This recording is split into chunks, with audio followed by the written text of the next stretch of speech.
Europe needs to be a continent of freedom and a continent where everybody will be able to express their religious beliefs, where everybody, especially young people, will be able to display their religious beliefs and will not be prosecuted for it. Europe has won this freedom and needs to keep struggling to maintain it. Negations of Holocaust and our history is something which cannot be accepted, nor can we accept the symbols of fascism or Nazism, which unfortunately are still visible in different gatherings where often we have young people as participants. So I would like to stress the importance of education of the youth in order to have them continue to work on a Europe of freedom, of tolerance, and the media, such as internet, have a special role in this respect. Along with anti-Semitism, we have Islamophobia in the EU, and we have those who are trying to use this refugee crisis to portray the situation as if an Islamization of Europe is about to take place. But primarily we should hear the words of the Pope.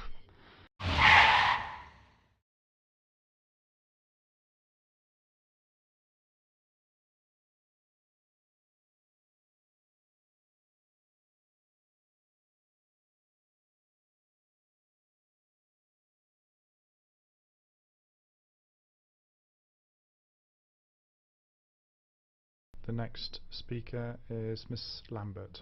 Thank you, President. This House has repeatedly called for the right to respect freedom of belief and the right to practice one's faith, particularly when we're talking about other countries. And of course, the European Convention on Human Rights in Article 9 states that everyone has the right to freedom of thought, conscience and religion. As has been mentioned, the European Union has employment legislation relating to non-discrimination on grounds of freedom of belief, amongst other grounds, and general legislation concerning anti-discrimination on grounds of race or ethnic origin. And given all this, it's clear that the European Union and its member states still have considerable work to do in tackling prejudice. We're seeing a rise in hate speech in general, even against people with disabilities.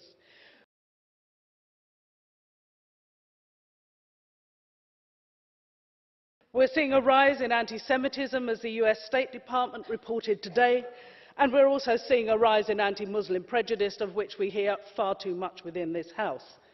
And there's a gender dimension to the latter as well. A UK report today published saying Muslim women are more likely to be attacked online and in real life than men.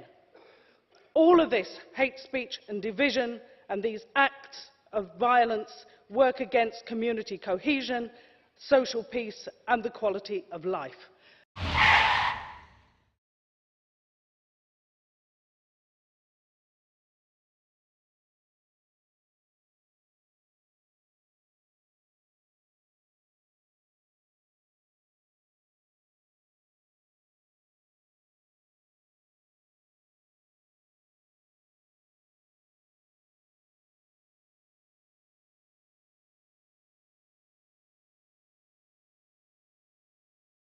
And member states certainly need to take action to promote respect for diversity in their parliaments, in their societies and in their classrooms.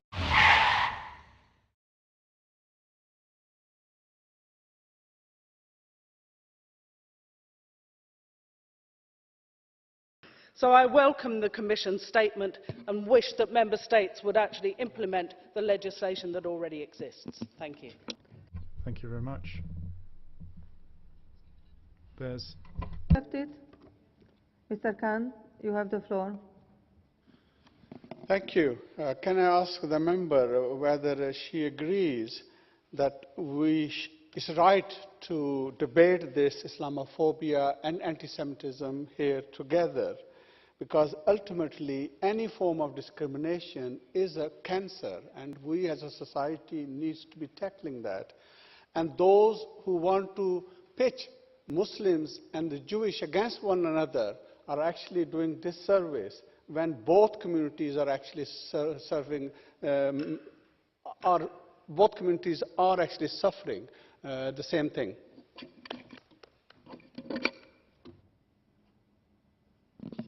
Thank you. I do think we should be debating them together. I also think we should be debating them in the wider discussion about discrimination as well. I think that the overwhelming majority of Muslims within our societies are also appalled by crimes of violence. Nobody has asked the Norwegian Church to apologise for the actions of its member Anders Breivik.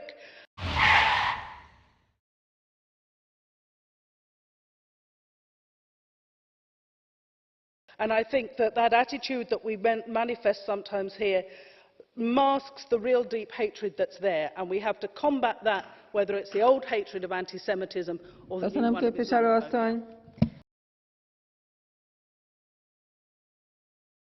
Thank you very much. Mr. Batten, 1.5 minutes. Conflates the issues of anti-Semitism and Islamophobia and infers that they have the same cause. Now, the rise in anti-Semitism is in direct relation to the rise in fundamentalist Islam. Look at the ideology that inspires it. Let me quote once again the hadith and the sayings of Muhammad. Quote, "Judgment day will not come until the Muslims fight the Jews. Jews will hide behind the rocks and the trees, and the rocks and the trees will cry out, O Muslim, O servant of Allah, there is a Jew hiding behind me, come and kill him." Unquote. Here is an extract from a more recent sermon by Sheikh Abd al-Rahman al-Sudais, in Imam at the Al-Haram Mosque in Mecca. He reportedly described Jews as, quote, "the scum of the human race, the rats of the world, the violators of pacts and agreements, the murderers of prophets, and the offspring of pigs and apes," unquote.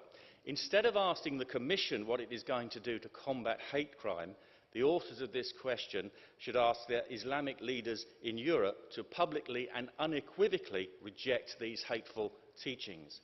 As for Islamophobia, my dictionary describes a phobia as an irrational fear. Many people have a perfectly rational fear of the followers of the cult of Muhammad who subscribe and hold the views I quoted. Mr. Batten, you have a blue card from Mr. Zdechowski. Do you accept it? Yes. Mr. Zdechowski, you have the floor. Vážený pane kolego.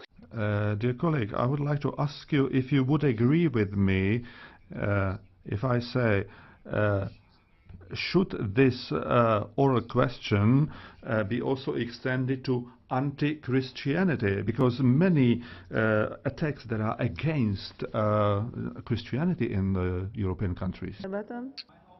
Fashioned view that we should hold the same laws for everybody. So if somebody is abused or attacked in the street, they should be punished in the same way, whoever the victim is, whatever the reason that they're attacked or abused, and we should all live under the same law and not differentiate that some crimes are worse than others in this respect, because if you are being abused or you are physically attacked, it doesn't matter to you what the reason is. It might be the colour of your skin, it might be the religion, it might be the clothes that you're wearing. It's irrelevant. The law should treat everybody equally.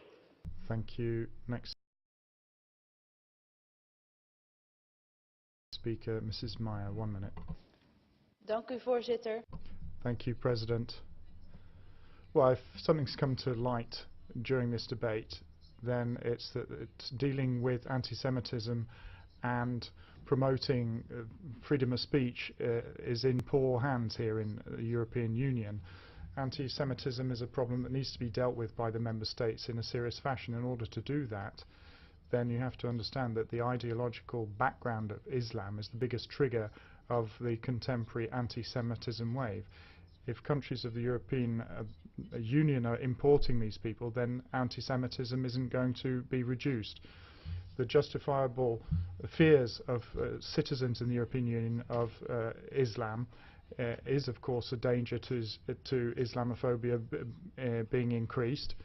But if you just ignore this as being unimportant, then it's tantamount to the hate that we see in the mosques being preached. My party, the Freedom Party, doesn't intend to accept this. We should deal with anybody who expresses an opinion which is not politically correct. Thank you. Proszę Państwa, jesteśmy śmieszni. Pan Jakovčić mówi tutaj... We're making ourselves look ridiculous. Mr. Jakovčić is talking about the fight against revisionists of the Holocaust, but Mr. Jakovčić, there are millions of people who deny the Holocaust of Arab extraction. Do we see any persecution of those? We know who is doing that. Are there any trials of those people who are spreading hate? No, nobody cares about that. We just look like a bunch of idiots who are just talking with each other. And we're round at each other's throats and we can't even defend ourselves. If you are attacked and somebody is then trying to defend themselves against that attack, I mean, you have to defend the people who are trying to defend themselves.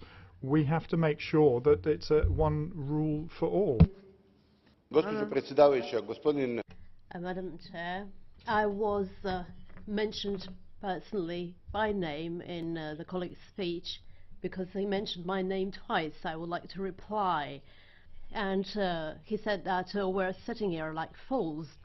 Let me say that I don't feel like a fool here, and as few as we are, I don't think that we feel like fools, because this is a topic that relates to European history. You mentioned the Holocaust, and please respect the high level of debate here.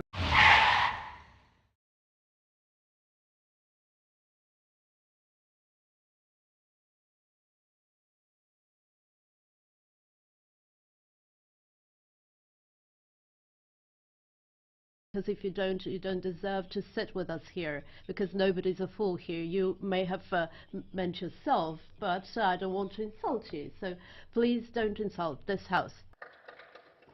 Anélkül, hogy a vitát tovább gerjesztenénk, térjünk vissza az eredeti